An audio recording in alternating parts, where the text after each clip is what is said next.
comerciais e produtivos do mogno africano. O que seria isso, né? É tirar a dúvida. O produtor me pergunta quanto é que custa um hectare? Quanto é que eu vou vender? Qual é a produtividade da minha floresta? Então isso aqui vai servir um pouquinho para clarear as ideias de cada um e eu creio que vai surgir bastante dúvida. No final nós vamos abrir para esclarecer essas dúvidas. Então vamos lá, vamos falar um pouquinho primeiro sobre o tipo de espécie, que eu acho que é uma dúvida recorrente. Qual espécie que eu vou plantar? Depois o espaçamento, qual que é o espaçamento que eu vou plantar? O manejo, os custos, a produtividade, lucratividade e, para finalizar, o comércio dessa madeira. Então vamos começar com o principal. Eu fiz o meu projeto, fiz análise de solo, levei o agrônomo na minha propriedade e agora eu tenho que escolher qual espécie eu vou plantar. Geralmente a gente faz o indicativo de espécie florestal no momento do projeto. Porém, há casos, a maioria dos casos, eu tenho a opção de plantar duas espécies. Então acaba sendo uma decisão estratégica do produtor. Então, como é que eu vou fazer isso? Então vamos lá. Duas principais espécies, Caia ivorensis e Caia senegalensis. Há outras, Caia antoteca, Caia grandifoliola. Porém, as duas que têm o melhor resultado, melhor produtividade, é Caia ivorensis e senegalensis. Tá? O antoteca, por exemplo, ele é muito parecido com o ivorensis e ele perde para os senegalenses em torno de desenvolvimento em alguns locais. Então vamos focar nessas duas a nível de palestra. Aqui temos a árvore menor, aqui a árvore já de porte maior, senegalensis. Você vê que o Caia ivorensis tem um desenvolvimento um pouco maior, nós constatamos isso é visível. E eu tenho aqui também uma floresta de Caia ivorensis e de Caia senegalensis, tá? Ambas são aproximadamente a mesma idade. Então vamos começar falando. De onde é que vem o Caia senegalensis e o ivorensis? Com isso a gente já consegue constatar algumas coisas. Aqui eu tenho um mapa de incidência do Caia ivorensis na África, ou seja, é uma região mais litorânea, consequentemente região de maior precipitação, tá? Com isso a gente já constata que ela é uma árvore que gosta de solo melhor e de umidade. O Caia senegalensis aqui, olha a incidência dele na África, na região do Saara, a África saariana, ou seja, uma árvore oriunda de um local mais seco, mais deserto e menor precipitação. Então vamos lá. Vamos falar um pouquinho do Caia ivorensis. O Caia ivorensis, ele é uma espécie que ele desenvolve bem em áreas de solo melhor e boa precipitação, solo mais argiloso, tá? Porém, ele não resiste muito a déficit hídrico, então ele tem que ser cultivado numa área que tem uma boa precipitação. Se você tem uma área que passa um longo período de estiagem, não é uma boa ideia você plantar o ivorensis. Há casos que uma irrigação de salvamento, uma irrigação por gotejamento, por microaspersão, resolve o seu caso. Mas isso tudo é avaliado no momento do projeto. Em geral, ela tem um desenvolvimento até 30% superior. Se você der uma voltinha aqui no final da palestra, você vai poder constatar isso. Tá? Ele tem uma ótima desrama natural. Ele dá menos galhos, dá menos nós e isso promove um fuste de melhor qualidade. E ele pode ser cultivado em regiões mais frias. Até eu fui questionado questão de altitude, né? Ele desenvolve bem, ele tem uma resistência à geada, inclusive, já o que não acontece com o senegalensis. Aqui já é um pouquinho do Caia senegalensis. Ele já resiste até 7 meses de estiagem. Por isso que ele é cultivado na Austrália, porque lá o solo é pobre, é uma região desértica. Claro que ele não tem o desenvolvimento que ele tem aqui no Brasil, no solo bom, tá? Ele, em áreas de menor precipitação, até pelo menos 1.200 milímetros de chuva por ano, e ele pode ser cultivado em solos mais arenosos. Por exemplo, em Paraúna, onde a gente tem um plantio extensivo, a maior parte é senegalense, devido ao solo, o último slide que o Pedro mostrou, um solo bastante arenoso, ele desenvolve bem. Já o ivorensis não tem o mesmo desenvolvimento. Por ser uma espécie mais rústica, ele tende a ter menor taxa de mortalidade no plantio. A gente trabalha algo em torno de 5%, para o senegalense é uma quantidade aceitável de perda. E também por ser mais rústico, ele desenvolve mais galho. Então você tem um pouquinho mais de poda, desse trabalho de poda, mas você tem a maior resistência, né, da árvore. Então é um fator a ser ponderado. E outra questão é baixa temperatura e geada, ele não suporta, principalmente pela incidência dele natural lá no mapa da África que a gente viu. Uma árvore de clima desértico, com baixa precipitação e clima seco. Tá, então com essas informações você já tem um pouco mais de noção sobre as espécies. E como é que eu vou fazer o manejo dessa floresta? Eu vou plantar como, espaçamento, eu vou cortar quando? Vamos falar aqui basicamente dos dois principais, 5x5, 3x2. Basicamente plantio adensado, plantio espaçado. A gente considera plantio espaçado acima de 1.000 árvores por hectare. Então 3x2, 3x3, 4x2,5 é plantio adensado. Aqui vão 1.666 mudas por hectare. Então é 3 metros de uma linha para outra, 2 metros de uma árvore para outra. Com isso, eu consigo ter um melhor aproveitamento da minha área. Onde eu iria plantar 400, eu estou plantando 1.660, ou seja, 4 vezes mais. Mas você vai plantar 4 vezes mais árvore, não vai atrapalhar uma com a outra? Exatamente isso é o 3x2. A árvore até o 5º ano, ela precisa de 6 metros quadrados para se desenvolver. A partir desse ponto, uma já começa a competir com a outra. Ela precisa de mais espaço para desenvolver. Então, o que a gente faz? Desbaste, corta metade. Tá? Com isso, a gente tem um retorno financeiro já no 5º ano. Tem gente que fala, pô, mas 15 anos, talvez eu nem esteja aqui mais para colher. Então, vamos fazer um ciclo menor, um ciclo de 5, 10, 15 anos. Vocês observaram aqui que as árvores lá de fora, elas têm um formato mais cônico, a base mais larga, o topo mais fino. Por quê? Foi plantado espaçado. Isso é uma característica desse espaçamento, 5x5. Com isso, eu tenho um custo de implantação maior, porque eu estou plantando 4 vezes mais muda, 4 vezes mais adubo, 4 vezes mais árvore para eu podar. Porém, a gente vai observar na produtividade final disso, o que isso acarreta de lucro a mais para mim. E menor incidência de ramificação, porque a árvore está mais junto uma da outra, ela tem menos espaço para abrigar, né? Então, com isso, eu tenho menor custo de poda. E, principalmente, se isso aqui tudo não for suficiente para você, o principal é o selecionamento das árvores. Gente, tem árvore grossa, fina, torta, pequena, grande. Eu preciso selecionar.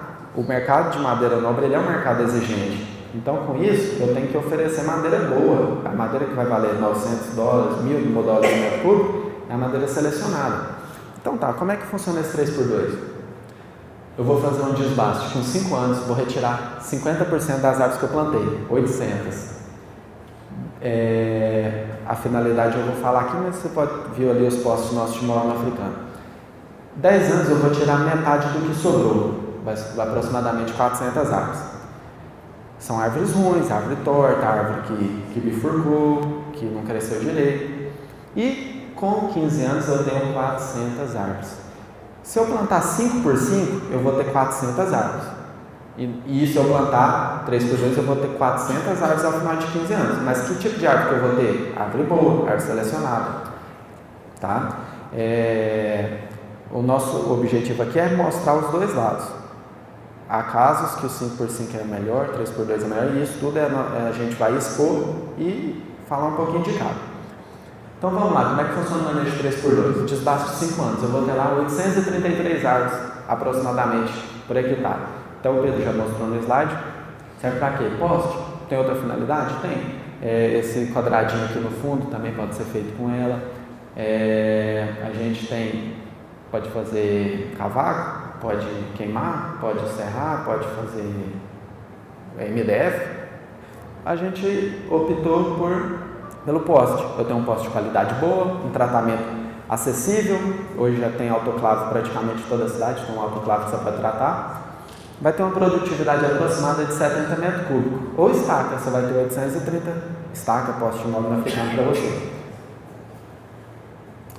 Então, aqui está um pouquinho do trabalho, os postes que a gente cortou, a gente fez um desbaste, os postes que a gente cortou e o tratamento, tá?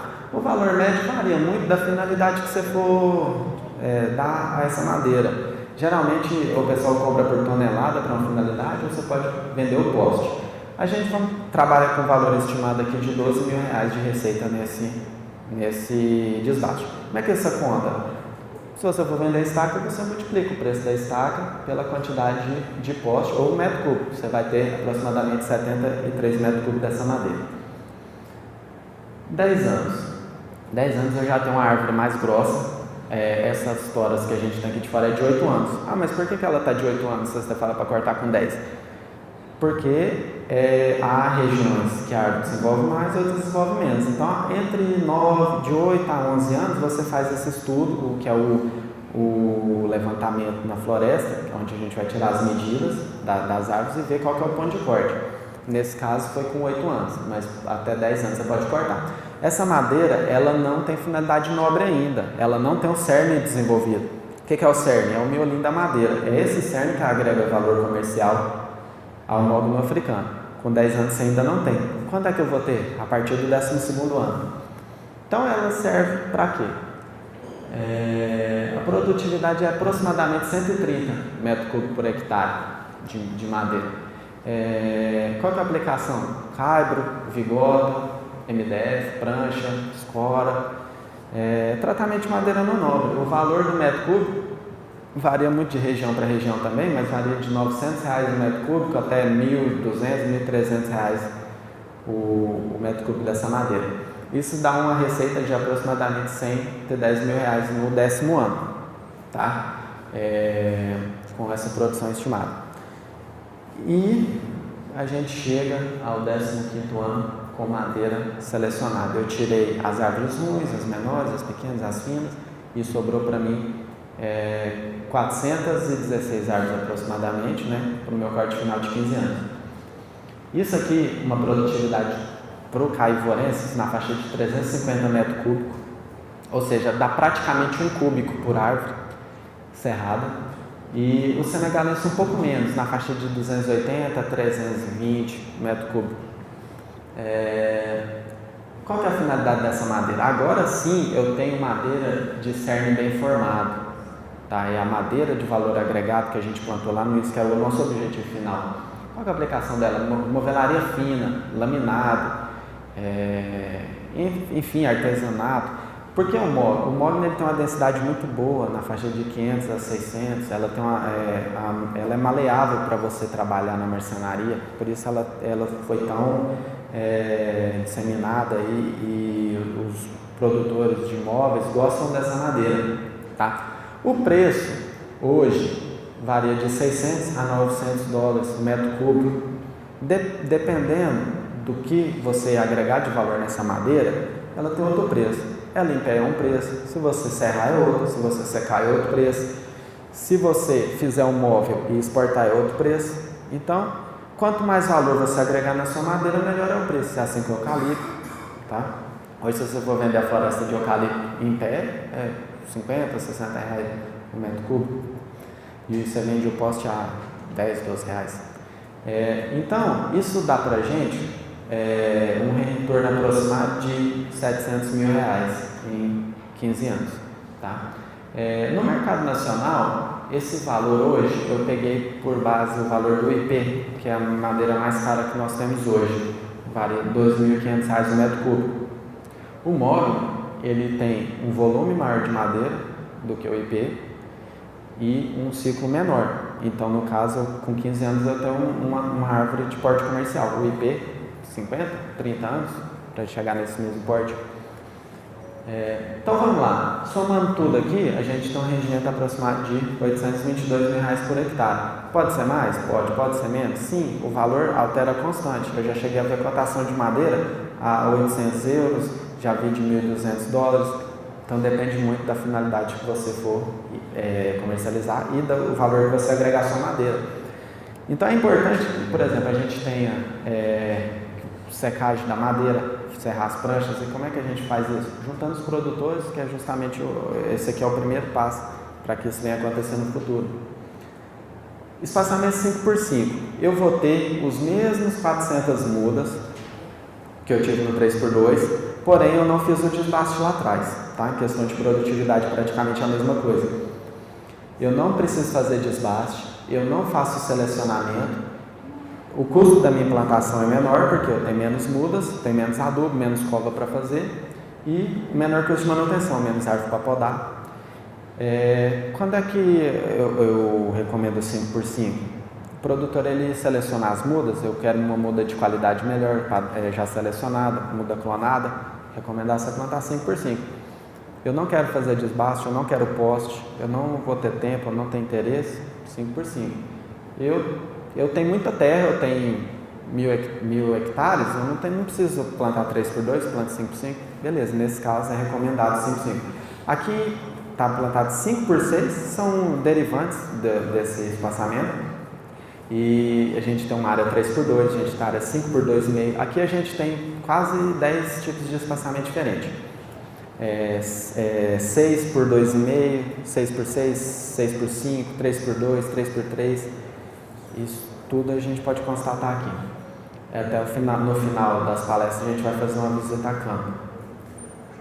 Então aqui tem uma foto. Uma floresta 5 por 5, uma floresta 3 por 2. Olhando a 3 por 2, tanto que a copa é mais fechada, as árvores são mais próximas, o tronco está bem mais retilíneo, ela abre menos galha, fecha a copa, não cresce nada embaixo. O 5 por 5, a madeira vai engrossar um pouco mais, eu vou ter até o quarto, quinto ano, eu vou ter que dar uma manutenção ali para retirar o mato, para não ter competição do mato com a árvore. Mas tá aqui umas duas imagens para o produtor ver como é que é isso na prática. E as manutenções? Tá, eu plantei, o que eu tenho que fazer agora? Depois de plantar, 3 meses depois a gente faz a primeira manutenção. O que eu faço nessa primeira manutenção? Coroamento. O que seria o coroamento? Tirar o mato de volta da muda para liberar espaço para ela crescer e o capim não roubar o nutriente dela. Combater formiga, isso é feito o tempo todo. Tá? 2 em 2 meses, 6 em 6 meses, varia muito da propriedade, tá? De cada pessoa, e a gente tem que sempre estar atento à formiga. Adubação de cobertura, no plantio, eu faço adubação com adubo, que vai proporcionar o quê? A enraizamento da planta, ao desenvolvimento. Depois disso, eu tenho que ter outro tipo de adubo, para a planta terminar seu desenvolvimento. E fazer a limpeza da área, né? Das linhas, dos aceros. É importante manter sempre o aceiro bem cuidado para evitar incêndios, né? Não é comum, é mais comum em área beira de estrada, mas é importante, né? Se a gente dividir a área grande em talhões, dividir os aceros para garantir mais segurança na plantação. Depois disso, até o 3º ano, eu vou fazer praticamente a mesma manutenção. Com a diferença que eu tenho que fazer a poda aqui já. No 1º ano, dificilmente eu podo. Pode ser que tenha necessidade, mas a partir até o 3º ano a gente faz a poda, tá? E depois? Depois vai variar muito, porque aí a árvore já está maior, ela vai ter necessidades diferentes para plantios diferentes.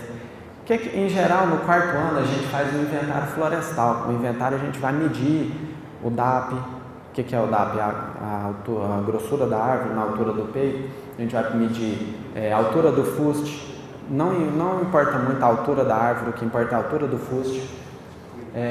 Para avaliar, quando é que eu vou fazer o primeiro desbaste? Com 4 anos? 5, 6? Pode ser que seja com 6, pode ser que seja com 4. Isso vai ser o inventário florestal que vai falar para a gente. Vai fazer a avaliação de desbaste. No 5º ano eu faço desbaste. Não tem isso no 5 por 5, 4 por 5, tá? No 9º ano eu faço um novo inventário florestal por desbaste de 10 anos. Do 10º a gente fala assim, corte final do mogno com 15 anos, mas eu não preciso cortar com 15. Claro que se eu deixar com 18 anos, ele vai ter mais volume de madeira, a árvore vai crescer mais, eu não perco dinheiro, pelo contrário, se eu deixar mais tempo eu ganho mais dinheiro.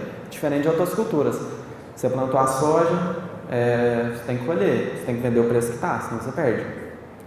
Então, o mogno não tem isso. Hoje não está bom? Vou esperar mais 1 ano, 2, corto. Eu quero plantar para o meu filho quando ele fizer 18 anos, quando ele fizer 15, é uma poupança. E até 21, 22 anos você pode deixar. Depois disso, o ganho já não é tanto. Então, já é melhor você cortar ela e iniciar um novo ciclo produtivo. Aqui está um cronograma, inclusive tem ele no nosso site. Basicamente, o que tem que fazer? Começa com planejamento florestal, compra das mudas, até chegar no 15º ano. Corte raso, beneficiamento e comercialização da madeira. E os custos disso? Então, vamos lá. Fazer uma estimativa de custo por hectare é muito difícil, porque áreas diferentes têm necessidades diferentes, adubações diferentes. Basicamente, insumos a gente consegue precisar bastante. Tá aí o preço do gel, do formicida. Cotei semana passada esses valores aí. Aqui em Goiás, o calcário, 2 toneladas 160. Lá no Rio de Janeiro, por exemplo, pode ser outro valor. Oi? 300 reais não. Pois é, então assim, é uma diferença significativa, tá? Então isso aqui é para servir de base. Alguns insumos que a gente usa, tem lugar que não precisa do gel, tem lugar que não precisa do herbicida, que a pessoa faz a aragem no momento do plantio, tá? E a quantidade de mudas, aqui por exemplo, o senegalensis ele é uma muda mais barata, o ivorense clonade é uma muda mais cara, então isso influencia também no valor do plantio. E serviço? Serviço já é mais difícil ainda de eu precisar. A mão de obra no interior do Tocantins é um preço, no São Paulo é outro preço, no Rio de Janeiro é outro preço, na Bahia é outro preço, em Minas é outro. Aqui basicamente tem alguns serviços que a gente vai precisar, aplicação de gel, combater formiga, preparar a área. A execução mesmo do plantio, como é que eu vou fazer esse plantio? Vai ser com aviamento manual, vai ser com trator com tanque. O Ramon vai falar mais disso na próxima palestra. E tem um replantio também.